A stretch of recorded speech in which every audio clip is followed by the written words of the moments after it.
Antes de ir, ¿no es cierto?, al tema de esta mañana, un aviso importante para el próximo sábado, en la escuela sabática vamos a hacerlo de manera presencial, acá en la iglesia. Por lo tanto, la escuela sabática comienza a las 9:30, para que podamos venir, hermanos. Ya estamos, ya prácticamente estas semanas que quedan, ¿no es cierto?, vamos a ir abandonando el Zoom. Solamente lo usaremos, ¿cierto?, para nuestros hermanos que viven más de lejos, ¿cierto?, no están acá en la ciudad, pero los que estamos viviendo acá cerca, en verdad, podamos venir a alabar a nuestro Señor en el templo, como lo hacíamos antes. Que la pandemia, ¿cierto?, no sea un impedimento para venir a adorar a nuestro Señor con nuestros hermanos y con, ¿no es cierto?, el grupo pequeño y la escuela sabática. Así que, mi hermano, hagamos planes a las 9:30 acá en el templo, comenzamos la escuela sabática. Si ven a algún hermano que no tiene alguna red social, puede hacerle llegar también esta información y podamos participar todos desde el próximo sábado como escuela sabática presencial. Muy bien, vamos a ir al tema de esta mañana, que muy bien, ¿no es cierto?, nuestro hermano Daniel leyó en la lectura bíblica, que está en Apocalipsis 12:17, ¿no es cierto? Y que muestra aquí la gran batalla, el conflicto, ¿no es cierto?, cósmico, que ocurrió en el cielo, pero también que sigue continuando, porque este dragón, ¿no es cierto?, se encolerizó, perdió allá en el cielo, pero no quedó él ahí. Él siguió, ¿no es cierto?, haciendo guerra contra la descendencia, ¿cierto?, contra los hijos de Dios. Y aquí los hijos de Dios tienen un papel importante y características elementales que debe tener, ¿no es cierto?, los hijos de Dios en la última generación que va a ver a nuestro Señor, ¿cierto?, venir las nubes de los cielos. Para ello les invito a buscar en Apocalipsis 12:17, ahí los que tengan, ¿cierto?, en su Biblia de manera electrónica, ¿cierto?, hay Biblias también, podamos, ¿cierto?, buscar en Apocalipsis 12:17.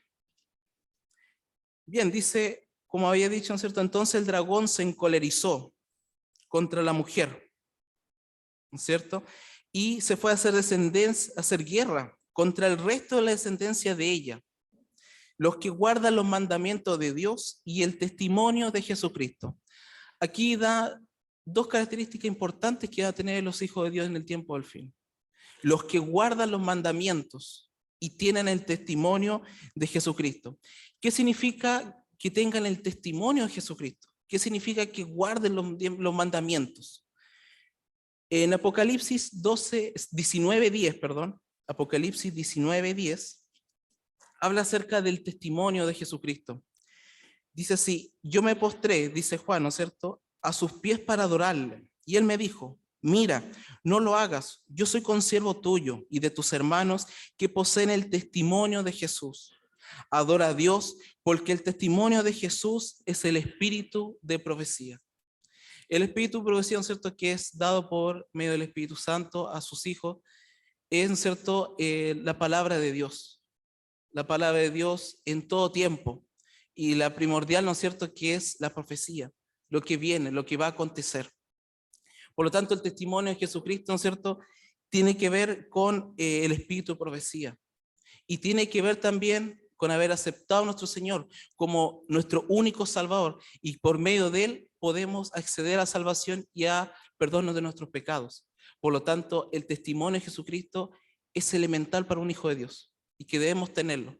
Y que eso debe ser cultivado también. No debe ser de un minuto a otro. No solamente cuando nos bautizamos, sino que es constante, diario, en cada minuto y de continuo. Yo no puedo decir, ya vivió 10 años bautizado, ya no necesito. No, cada día tengo que ir alimentando, ¿no es cierto?, esa comunión con el Señor, que tiene que ver, ¿no es cierto?, con el testimonio, de aprender la palabra de Dios. Y el Señor también, Él nos da, ¿no es cierto?, el espíritu de profecía para predicarlo a otras personas. No para engrandecernos, no para decir, somos una iglesia que tenemos el espíritu de profecía. No, sino que es el Señor el que nos revela a sus hijos, ¿cierto?, qué es el espíritu de profecía, qué es lo que viene, pero también nos revela con un papel importante de predicarlo a otras personas, de entregarlo a otras personas, a las personas que están afuera, que no conocen del Señor, no saben lo que viene, no saben cómo es el Señor, no saben de este conflicto, porque este conflicto cósmico es invisible, como hemos visto en la escuela sabática, ¿no es cierto? No lo vemos, no vemos una guerra aquí mismo humanamente, sino que está ocurriendo y nosotros estamos a la mitad de este conflicto, ¿no es cierto? Ahí tenemos que tomar una decisión, ¿por qué lado estamos? Y si caemos, podemos, ¿no es cierto?, volver a tomarnos de la mano de Dios. Por lo tanto, el testimonio de Jesucristo tiene que ver con el espíritu de profecía. Y guardar los 10 mandamientos. En Juan 14:15. ¿Alguien de los que están acá me puede ayudar con la lectura? Para que no esté siempre yo leyendo, podamos participar también. Juan 14:15, ¿qué dice? Es conocido este versículo. El que lo tenga lo puede ponerse de pie y puede dar lectura. ¿Sí? El Señor nos dice, si me amáis, si me amas, guarda mis mandamientos. Y los mandamientos hemos visto, ¿no es cierto?, que es una regla de amor, una regla que demuestra el carácter de Dios, el carácter de amor, tanto la relación con Él como también la relación con nuestros semejantes. Por lo tanto, si amamos al Señor, guardemos los mandamientos. Eso es un proceso también, no es de un día para otro, eso es constante. Que los mandamientos sean parte de nosotros, escrito en nuestros corazones, pero escrito también llevarlo a la práctica, ¿no es cierto? Llevarlo a nuestra vida. No solamente aprenderlo de memoria, sino que llevarlo a nuestra vida en cada momento. Por lo tanto, aquí vemos las dos características importantísimas que tiene que tener el pueblo de Dios en el último tiempo y que va a esperar al Señor y que también no va a ser fácil, porque también el dragón como está encolerizado, o sea, una rabia tan grande que va a hacerle guerra a este pueblo que tiene estas dos partes elementales, los que guardan los mandamientos de Dios. Y también hay una parte ahí que es importante, que tiene que ver los 10 mandamientos, no 9, ni 8, ni 7, sino que tiene que ver con los 10 mandamientos. Y eso incluye el día sábado, el día de reposo, el día verdadero, el día santo del Señor. Y que ello también, Satanás lo que va a hacer es engañar, ¿verdad? Satanás es el mejor de los engañadores. Va a utilizar montones de habilidades para tratar de quitar eso. Y si vemos, el sábado es una parte importante porque también reconocemos que nuestro Señor es nuestro creador. Somos creados por Él, no creados por nosotros mismos ni por otros dioses ajenos. Somos creados por Dios. Y cuando adoramos el día sábado, estamos diciendo, Señor, tú eres mi creador. Pero no vamos a quedar ahí, porque en esta última generación también va a ejemplificar, ¿no es cierto?, que un ejemplo para ello es la historia de los antidiluvianos. Una historia, ¿no es cierto?, que lo conocemos por Noé, pero venía de antes de Noé también. Porque el pecado va avanzando. Partió, ¿no es cierto?, con la caída de los primeros hombres, Adán y Eva, que después Adán también se arrepentía cada momento. Por eso es que le invito a que ustedes puedan buscar también el Espíritu de Profecía en la historia de la redención, que habla muy bien de eso. Adán se le arrepintió hasta el último momento de haber tomado esa determinación. Y sabía, y el Señor le mostró que esa determinación de haber desobedecido a Dios le produjo hasta nosotros, hasta lo último, todos estos acontecimientos que nos pasan. Entonces, fue un arrepentimiento tal, un dolor tan grande, que él, ¿no es cierto?, siguió tomado de la mano de Dios. El Señor no los abandonó. Vieron, ¿no es cierto?, las consecuencias del pecado, pero él se aferró en todo momento a Dios. Y de aquí, ¿no es cierto?, sale Caín y Abel. Sabemos que Abel muere.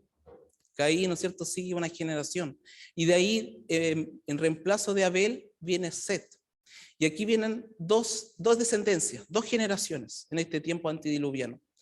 Para ello les invito a buscar en Génesis, el capítulo 5. Génesis, el capítulo 5.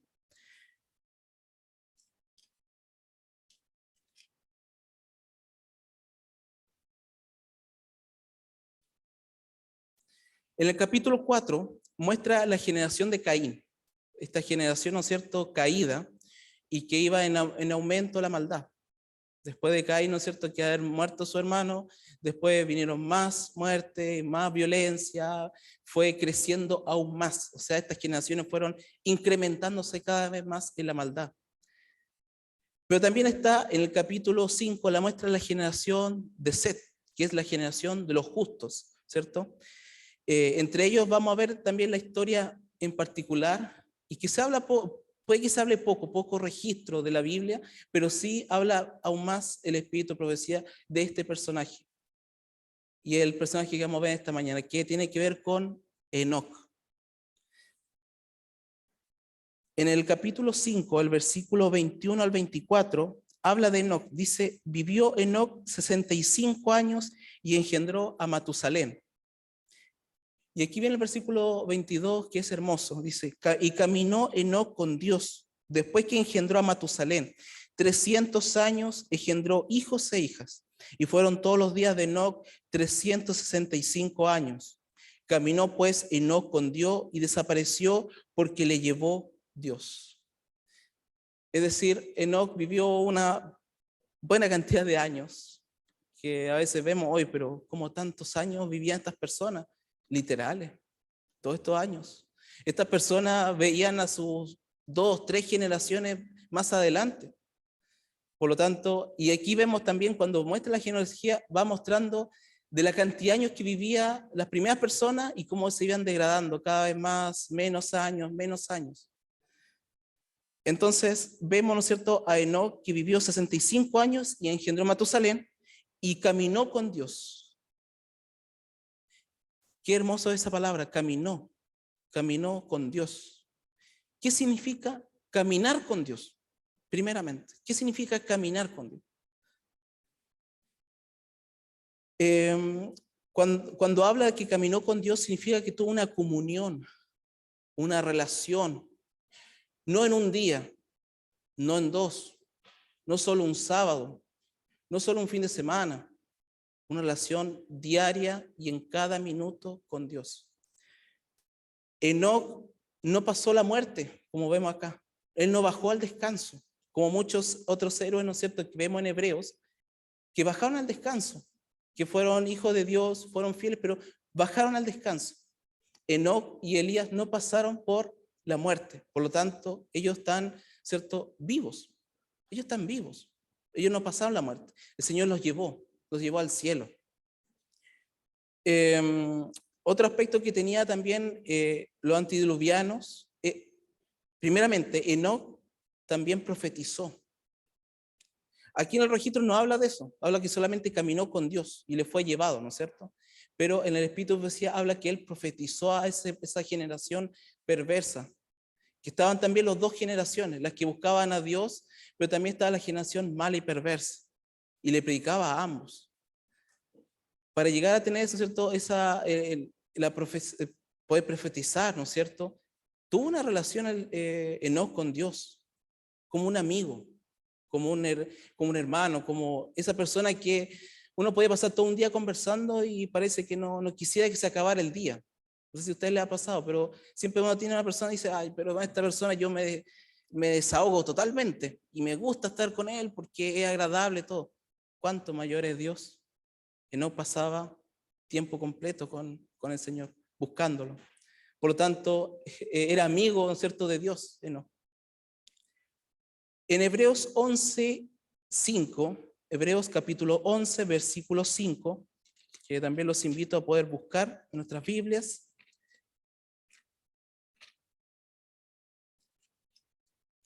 Dice, por la fe, Enoc fue trasladado para no ver muerte y no fue hallado, porque lo trasladó Dios, y antes que fuese trasladado, tuvo testimonio de haber agradado a Dios. Es decir, por las obras Enoc no fue salvo, solamente justificado en su Redentor, en su Salvador.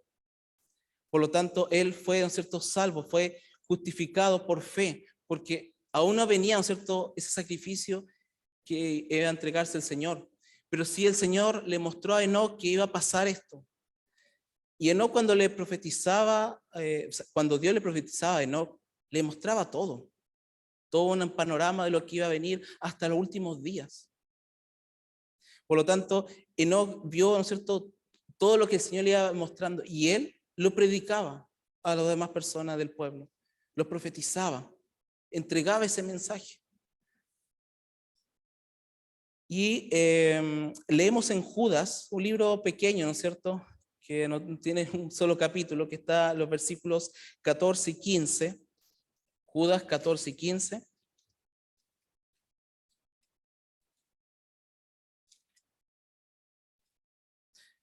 Dice así: de estos también profetizó Enoc, séptimo desde Adán, diciendo: he aquí vino el Señor con sus santas decenas de millares, para hacer juicio contra todos y dejar convictos a todos los impíos de todas sus obras impías, que han hecho impíamente, y de todas las cosas duras que los pecadores impíos hablaron contra él.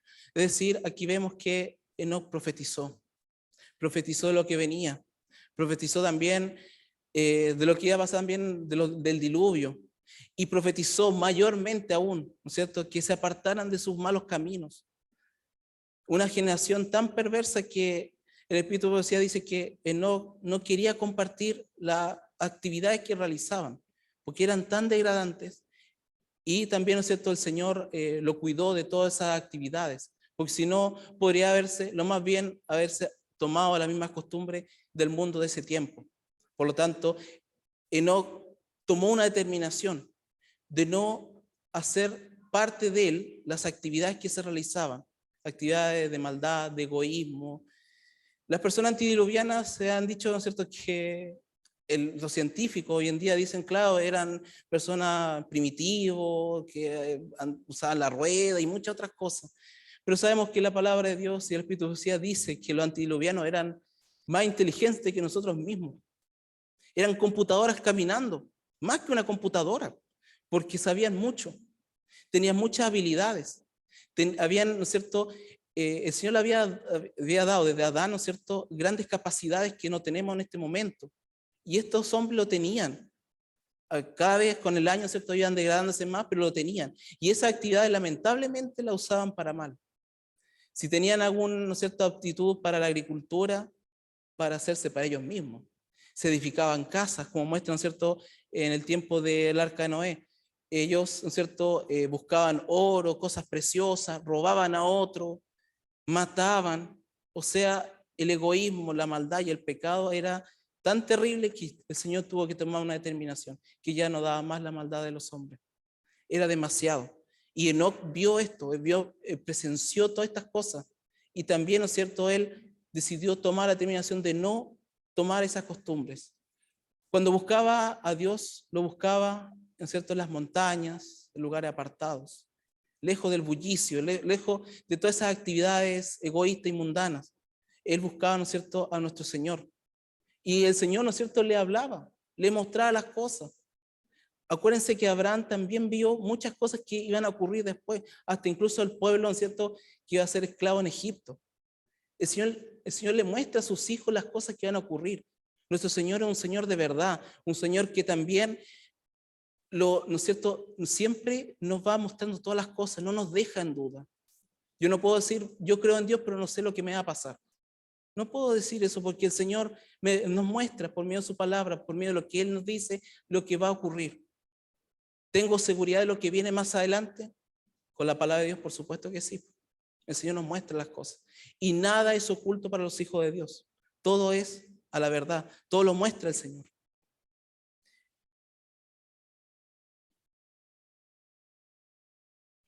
Al parecer, estos fueron solo los registros que aparecen en la Biblia acerca de Enoc. Parece que estos fueron solamente los registros bíblicos. Algunos muy pocos, ¿no es cierto? Puede ser en resumen. Pero el Espíritu de Profecía, que habla, ¿no es cierto?, nuestra hermana Elena de White, en el libro La Historia de la Redención, el capítulo 7 y 8, que se titula Set y Enoc y la traslación de Enoc, habla de esta época y habla de Enoc, habla de esta descendencia de Set, pero, ¿no es cierto?, llega hasta Enoc, en estos dos capítulos. Dice, les voy a leer algunas partes. Enoc era santo, sirvió a Dios con corazón indiviso Se dio cuenta de la corrupción de la familia humana y se apartó de los descendientes de Caín, a quienes reprendió por su gran maldad. Había en la tierra quienes reconocían al Señor, lo temían y lo adoraban. ¿Ustedes quién creen que es esta generación? La generación de Set, ¿verdad? Pero el justo Enoc se sentía tan perturbado por la creciente maldad de los impíos que no se relacionaba con ellos cada día, por temor de verse afectado por su infidelidad y que sus pensamientos no siempre dijeran a Dios con la santa reverencia que merecía su carácter excelso. Su alma se afligía todos los días, veía cómo pisoteaban la autoridad divina. Llegaba a un punto tal, hermanos, que la maldad de los hombres en ese tiempo adoraban cualquier otra cosa, adoraban hasta los animales. Lo colocaban, ¿no es cierto? O hacían imágenes y adoraban. De ahí también, ¿no es cierto?, sale toda esta que es Babilonia, ¿cierto? La adoración a ídolos. Y aquí, ¿no es cierto?, sale este Marduk, también, ¿no es cierto?, que lo vemos, ¿no es cierto?, en la Torre de Babel. Y así muchos otros más que ellos buscaban adorarse a sí mismos, adorar lo que tenían, a los animales, al sol, a la vegetación, pero menos de adorar al Creador, menos de adorar a la fuente de nuestra energía, que es Dios. Buscaban adorar a otras cosas. Y con su intelecto, su inteligencia, ¿no es cierto?, buscaban todo hacerse para sí. Se construían hogares lujosos. Si había alguien que tenía algo mejor, eran capaces incluso de matar a esa persona para tenerlo nomás. ¿Por qué? Porque era para ellos. Entonces buscaban alabarse a sí mismos. Un punto tal culmine de maldad, hermanos. Y que si lo vemos ejemplificadamente, lo estamos viviendo también. Las mismas características de ese tiempo lo estamos viendo hoy en día. Hoy en día lo vimos lo mismo. Esto no fue en el pasado, como muchos dicen. Bueno, quedó en el pasado, ya no fue. No, porque en el último tiempo, en el tiempo del fin, vamos a estar como la época antediluviana, a ese extremo. Y si vemos, y si vamos a una parte que es la parte racional, con solo aprender la noticia, yo creo que ustedes podríamos llegar a una determinación. Claro, ¿acaso no hay muerte? ¿Acaso no hay violencia? ¿Acaso no hay egoísmo? Ya la gente no se siente segura, porque es mucha la maldad. Y así como también le pasó, ¿no es cierto? Y como dice nuestro Señor Jesucristo, ¿no es cierto? Como en los días de Noé, así será la venida del Hijo del Hombre, como los días de Noé. Y Enoc estaba viendo todo este incremento y vio que también iba a ser mucho más allá hasta el tiempo del fin. Pero el justo Enoc se sentía tan perturbado por la creciente maldad de los impíos. El Señor desplegó más ampliamente ante Enoc el plan de salvación y por medio del espíritu de profecía lo condujo a lo largo de las generaciones que vivirían después del diluvio y le mostró los grandes acontecimientos relacionados con la segunda venida y el fin del mundo. O sea, vio todo lo que hemos estado viviendo, lo que se ha vivido, lo que se seguirá viviendo hasta cuando Cristo venga. Enoc estaba preocupado por los muertos. Le parecía que los justos y los impíos iban juntos al polvo. Y ese sería su final. No comprendían claramente el tema de la vida de los justos más allá de la tumba. En visión profética se lo instruyó con respecto al Hijo de Dios, que habría de morir como sacrificio en favor del hombre, y se le mostró la venida de Cristo en la nube de los cielos, acompañado por una hueste de ángeles para dar vida a los justos muertos y rescatarlos de su sepultura. Es decir, cuando estaba preocupado por los muertos, ¿cierto?, los justos mezclados con los impíos, ¿cierto?, en el polvo, también pensaba en su salvación. Él no pensaba en sí mismo, de decir, bueno, yo me aparté ahora, vivo una vida santa, que se maten o que mueran, pero ahí queden. No, él se preocupaba por ellos. Por ello también él predicaba en los pueblos. Y también veía, ¿no es cierto? Y estas personas que veían a Enoc, veían un carácter especial en él.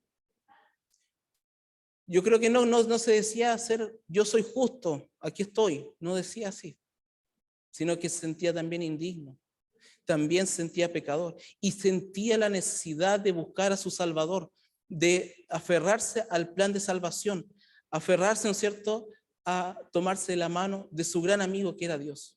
Porque Dios, para Enoc, Dios fue su amigo, el diario, constante, conversación, hasta el punto de mostrarle todo el plan. Y es así también el Señor es con nosotros. Si nosotros lo buscamos al Señor de corazón, si buscamos tener minutos con Él cada día y en cada momento, el Señor está al lado de nosotros y también nos muestra todas las cosas. Por algo también salen las profecías, Por algo también sale el pueblo adventista. No salió por la casualidad, no fue porque sí. Todo tenía un propósito, todo tenía, y ¿no es cierto? Todo estaba calculado para el tiempo de Dios. Cronológicamente estaba todo dado. Este pueblo, ¿no es cierto? La iglesia adventista es la militante, la que lleva también, ¿no es cierto?, este carácter de guardar los mandamientos de Dios y el testimonio de Jesucristo. Y, ¿no es cierto?, ser salvos por la fe en Cristo, la salvación por fe. Pues somos la militante, porque la triunfante de esta característica va a ser parte de su vida. No solamente en decirlo, sino que lo va a vivir, lo va a experimentar. Y va a experimentar también el deseo de buscar cada día más a Dios. Y experimentar también una humildad de decir, yo no soy salvo por mí mismo. No por ser estudioso voy a ser salvo, sino que yo necesito totalmente de Dios, de mi fuente de energía, que es Él. Y Él es mi vida. Entonces, este pueblo va a buscar cada día a Dios. Se va a sentir indigno y va a buscar al Señor cada día y en cada momento. Por lo tanto, ese pueblo triunfante va a ser que también, como dice en cierto Apocalipsis, aquí está la paciencia de los santos, la perseverancia de los santos, porque como este dragón está encolerizado, va a ser guerra en cada momento. Y sabemos que también, ¿no es cierto?, nos muestra el Señor que cada vez, a medida que va pasando el tiempo, este dragón no se va a quedar quieto, va a atacar en cada minuto, hasta incluso en la misma iglesia. Va a buscar incluso, si fuere posible, hasta atacar a los escogidos. O sea, para llegar a ese punto, ¿no es cierto?, va a atacar hasta los últimos minutos. Y si no estamos, ¿cierto?, atentos a la palabra de Dios, si no estamos así como no buscándolo, ¿no es cierto?, cada día, sintiéndonos indignos, que necesitamos de Dios, vamos a ser rápidamente atragados, ¿no es cierto?, por este dragón, que anda como león rugiente buscando a quien devorar. Está atento, porque un león rugiente no está durmiendo, está atento, buscando. Hay uno que se debilita, allá voy. A otro, acá voy. Para que no nos pase eso, hermano, debemos no buscar que estemos débiles, sino buscando a Dios, buscando a este Dios invisible, como lo hemos visto en la escuela sabática. Necesitamos de este Dios invisible. Y van a venir pruebas, por supuesto que sí, pero lo vamos a poder pasar en el nombre de Jesús, porque el Señor también nos dijo al pueblo que lo va a mantener fieles hasta el fin. Pero este pueblo también tiene que aferrarse de la mano de este Salvador, mantenernos firmes hasta el fin. Porque no vamos a decir somos firmes, pero sin hacer nada, sin quedarnos quietos. Sin decir, bueno, el Señor me transformará en cualquier momento. La transformación va aquí, acá en la tierra. Vamos de a poco, día a día santificándonos. Y ese es un proceso diario. No 1 ni 2 años, como he dicho anteriormente. Enoc repitió fielmente al pueblo todo lo que Dios le había revelado por el espíritu de profecía. Algunos creían sus palabras y se apartaron de su impiedad para temer y adorar al Altísimo. Enoc crecía en espiritualidad a medida que se comunicaba con Dios. ¿Cómo puedo crecer en el Señor? ¿Cómo puedo hacerlo? Buscando al Señor. Aquí mismo dice, Enoc es un ejemplo para nosotros. Crecía en espiritualidad a medida que se comunicaba con Dios. ¿Y cómo nos comunicamos con Dios? Por medio de la comunión. Y en la comunión hay 2 partes, y que las 2 partes tienen que estar unidas y en la misma potencia. Buscando a Dios, orando a Dios, hablándole a Dios, y Dios nos habla por medio de su palabra. Por lo tanto, esa comunión que tuvo Enoc lo iba creciendo espiritualmente. Y eso también, el tiempo del fin, ¿no es cierto? Este pueblo tiene que hacer parte de esta comunión, parte de nuestra vida diaria. Que no pensemos, bueno, no sé cómo comunicarme con el Señor, bueno, de alguna manera me hablará. No esperemos hacer... el mundo piensa que el Señor le va a aparecer, ¿no es cierto?, en cualquier parte, una luz y lo cambió. No, el Señor está esperando que nosotros lo busquemos.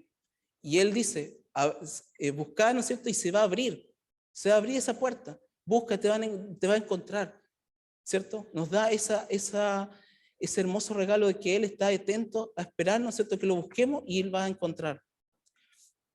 El Señor no podía permitir que Enoc muriera como los demás hombres. Envió pues a sus ángeles para que se lo llevaran al cielo sin que experimentara la muerte. En presencia de los justos e impíos, Enoc fue retirado de entre ellos. Los que lo amaban pensaron que Dios podía haberlo dejado en alguno de los lugares donde solía retirarse, en alguna montaña, algún lugar aislado. Dice, ¿no es cierto?, que ellos lo buscaron. Este pueblo lo buscó, no lo encontró. Por lo tanto, se dieron cuenta que el Señor lo llevó, fue trasladado. Y yo no lo tengo en este momento la cita, pero le invito a que puedan buscarlo en primeros escritos de la hermana Elena G. de White, donde hay una parte, ¿no es cierto?, que ve una visión de los otros mundos. Ella, ¿no es cierto?, por medio del ángel los fue llevando a otros mundos, otros seres que ellos no cayeron. Era como era Adán, ¿no es cierto?, al principio. Ellos no cayeron en el pecado. Y, ¿no es cierto?, este viaje que tuvo, ¿no es cierto?, en estos mundos, vio Enoc. Enoc podía andar, ¿no es cierto?, en los demás mundos. Enoc, ¿no es cierto?, no vio la muerte, al igual que a Elías, que fue trasladado, ¿no es cierto?, en un carro de fuego. Mediante la traslación de Enoc, descendiente del caído Adán, el Altísimo nos enseña una lección de suma importancia, que todos los que por fe confían en el sacrificio prometido y obedecen fielmente sus mandamientos serán recompensados.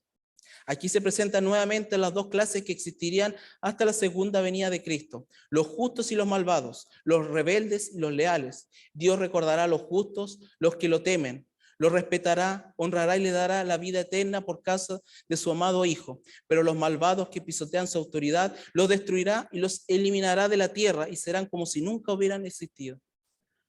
¿Dios hará justicia? Claro que sí, claro que sí. Lo va a hacer en su tiempo. Cuando el Señor venga, ya no va a haber más maldad. El mismo dragón, ¿no es cierto?, Satanás con sus demonios van a ser destruidos para siempre. Ya no va a haber más maldad, no va a haber más pecado, no va a haber más desobediencia. Vamos a poder, ¿no es cierto?, estar ante nuestro Señor con el carácter que el Señor quiere que tengamos, su carácter, un carácter santo, que no haya orgullo, que no haya un yo, no va a existir un yo, sino que vamos a estar, ¿no es cierto?, amándonos lo uno a lo otro, siendo salvados por nuestro Salvador y contemplándolo cada día. El Señor nos va a mostrar también sus manos, ¿no es cierto?, donde fueron clavados, ¿no es cierto?, fue azotado. Nos va a mostrar, eso hice por ti, morí por ti. Y ahora nos vamos a estar, ¿no es cierto?, tomados de la mano con nuestro Señor. Vamos a verlo cara a cara. Los mismos animales, el león con el cordero, van a estar unidos. Para nosotros hoy día es imposible, ¿no es cierto?, ver eso. Pero el Señor lo va a hacer así, porque ya esa maldad, ese virus que es el pecado, ya va a ser destruido para siempre. Y aquí nos da un claro ejemplo por medio de Enoc, que lo fue, ¿no es cierto?, rescatado. Mediante el caso de Enoc se enseñó a los descorazonados fieles que, aunque estaban entre la gente corrupta y pecadora que vivían en abierta y osada rebelión contra Dios, su creador, si obedecían y tenían fe en el Redentor prometido, podrían vivir una vida justa como el fiel Enoc, serían aceptados por el Señor y finalmente llegaría al trono celestial. Enoc, que se apartó del mundo y dedicó mucho tiempo a la oración y la comunión con Dios, aquí está, representa a los fieles de los últimos días, que se apartarán del mundo. La injusticia prevalecerá en proporción terrible sobre la tierra. Los hombres se entregarán a toda imaginación de sus corrompidos corazones para llevar a cabo su filosofía engañosa y su rebeldía contra la autoridad del cielo. No es que Enoc se haya ido solamente a una montaña a buscar al Señor y quedó allá, pues si no, ¿cómo hubiera profetizado? El Señor, Enoc bajaba al pueblo, profetizaba, pero no hacía parte de él las costumbres del mundo. Si era normal mentir, si era normal ser egoísta, si era normal complacerse a sí mismo, él no lo hacía parte de su vida. Cuando hablan, ¿cierto?, de no se apartaba de esas costumbres, tenía que ver con eso. Veía la maldad, le dolía mucho, ¿no es cierto?, porque también podía ser salvo, pero lamentablemente ellos iban de mal en peor, iban creciendo. Pero Enoc predicaba a cada uno de ellos. Iba y bajaba al pueblo. El pueblo, ese pueblo también veía algo especial en Enoc. Enoc, ¿no es cierto?, tenía un carácter tan especial que era agradable estar con él. Aún las personas, imagínense, cuando él fue desaparecido, ellos lo buscaron, incansablemente no lo pillaron. Por lo tanto, Enoc fue especial para su tiempo, fiel a Dios, no tomó las costumbres del mundo, por eso fue apartado, fue santo, pero también, ¿no es cierto?, nos da un ejemplo de que podemos serlo de esa forma en los últimos días. El pueblo de Dios tiene que ser como Enoc, como muestra aquí el ejemplo de Enoc. Buscar a Dios, hacer de Dios su primer amigo, su primer y gran amigo. Si tenemos un gran amigo humano que le contamos todo, a nuestro Señor debemos contarle todo, pero completo. Buscarlo en oración, buscarlo en comunión. Fue así como Él fue santificándose, no. Como fue así también perfeccionándose. Solamente la única manera. Y solamente lo hacemos con el Señor. Porque eso no es algo que nosotros lo hagamos nosotros. De decir, ya, yo busco oración y ahora estoy listo, estoy santo. No, es diario. Eso lo hace el Señor. Él produce el querer, las ganas de apartarse, ¿no es cierto?, de vivir una vida santa, como también nos coloca el hacer por su buena voluntad y, ¿no es cierto?, nos muestra cómo podemos vivir una vida santa junto a Él. Él quiere lo mejor para nosotros, somos su creación y sabemos que pronto esto va a terminar. Así como la maldad, así como los días de Noé, así también va a ser la venida del Hijo del Hombre, mis hermanos. Dios nos ayuda a vivir cada día en comunión con Él y ser los Enoc de los últimos días. Alguien que me ayude a leer Apocalipsis 22:12 para finalizar. Apocalipsis capítulo 22, versículo 12.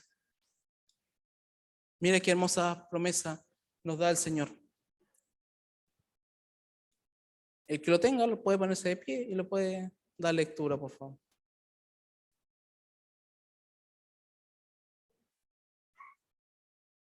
¿Sí?